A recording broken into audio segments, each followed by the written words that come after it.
Okay, let's talk about safety leadership. What if I told you that a lot of what we think is leadership really isn't? Or, it's just one small piece of a much bigger puzzle. Today, we're going to challenge that old way of thinking and explore a much more powerful, more human approach. So let's dive in. All right, first things first, do a quick thought experiment with me. When I say the words safety leadership, what's the first thing that pops into your head? What's the image you see? Is it someone in a hard hat, maybe holding a clipboard? Are you thinking about rules and procedures? Just hold that thought for a second. I'm willing to bet your list looks something like this, right?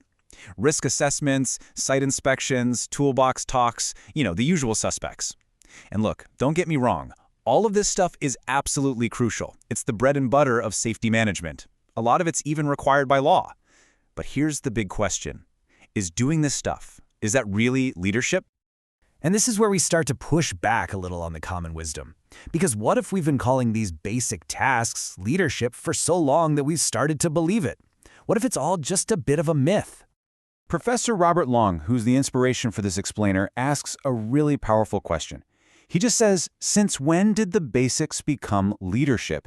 And man, that question, it just hits you, right? It gets right to the core of it all. Are we just making sure people follow the rules?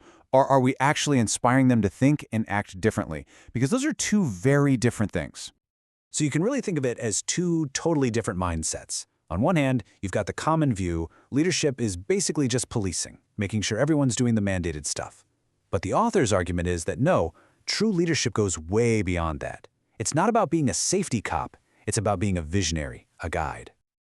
Okay, so if we're saying that all that basic stuff isn't leadership, then what is? Let's try to build a better definition, one that actually gets to the heart of what it means to lead. And here it is. This is the big idea. Real leadership isn't about ticking boxes and policing compliance. It's about something much deeper.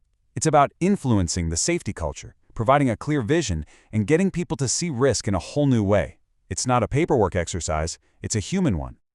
So, where do you even start with something like that? Well, the journey doesn't begin with a rule book or a new set of procedures. It starts with understanding the single most complicated and important piece of equipment on any job site, the human brain. I mean, think about it, right? How can you possibly influence someone if you have no idea what makes them tick? Why do really smart, really experienced people sometimes make decisions that just seem completely irrational after the fact? You're not going to find the answer to that in a safety manual. The answers are in psychology. So let's touch on a key concept here, cognitive bias. You can think of these as, well, they're like little glitches or shortcuts in our brain's programming. They're systematic errors in thinking that affect all of us. A classic example is optimism bias, that little voice in an expert's head that says, I've done this 1,000 times. It won't happen to me. A real leader knows these biases exist and figures out how to work with them, not against them. And then you've got something called cognitive dissonance. This is that uncomfortable feeling you get when new information directly contradicts something you deeply believe. So imagine you go up to a veteran on your team and tell them that the way they've been doing a job for 20 years is now considered unsafe. That's going to create some serious mental friction. And if a leader doesn't know how to navigate that feeling, that worker is probably just going to double down and resist.